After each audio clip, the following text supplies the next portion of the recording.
So, continue our discussion of desert lakes. Now, I want to focus on what's known as the empty cooler.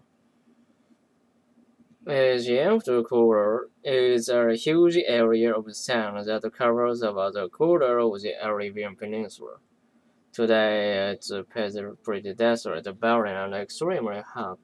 But there have been times that the plus of monsoon rains soaked the empty pond and turned it from a dirt into grassland that was dotted with lakes and home to various animals. There are actually two periods of rain and lake formation. The first one began about 37,000 years ago, and the second one dates from about 10,000 years ago. Excuse me, Professor, but I'm confused.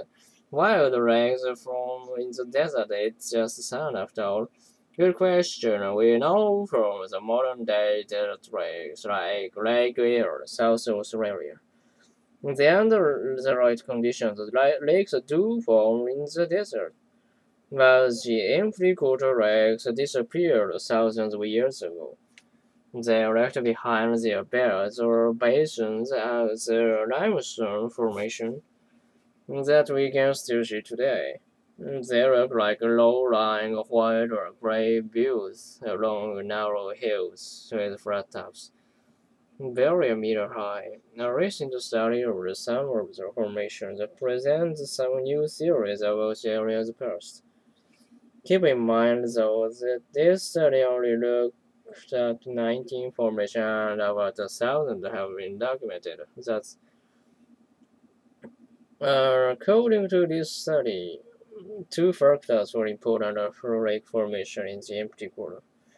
First, the rain that fell there were torrential, so it would be impossible for all the water to soak into the ground.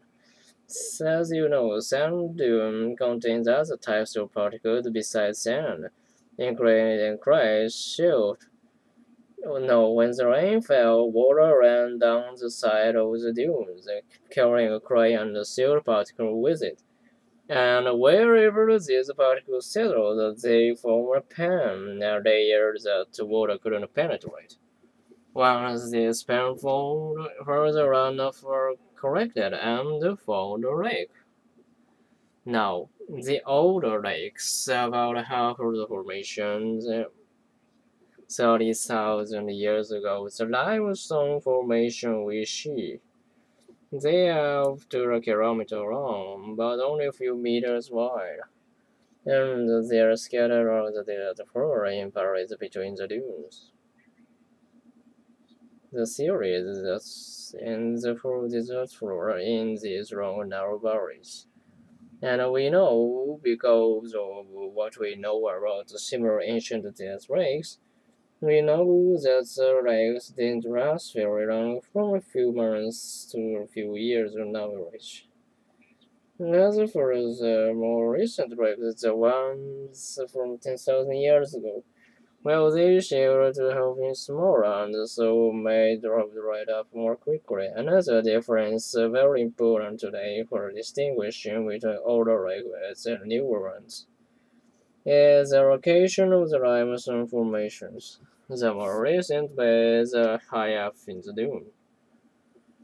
Why these differences? Well, there are some ideas about that, and they have to do with the shapes of the sand dunes when the lake were formed. 37,000 years ago, the dunes were probably nicely rounded on the top, so the water just ran right down their side to the desert floor.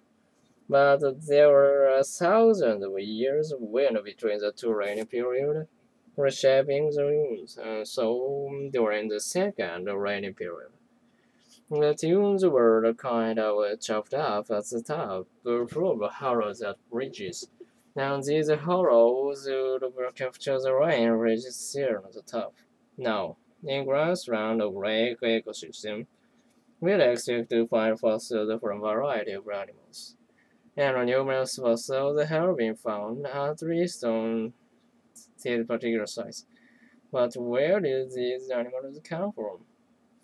Well, the theory that has been suggested Insects migrated in from nearby habitats where they were already living. Then as the lakes dried up, they died out.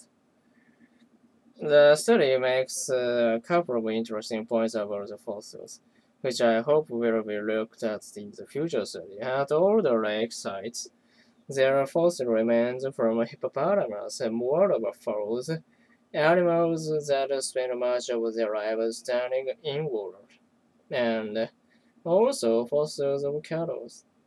However, at the sites of the more recent lakes, there's only cattle fossils.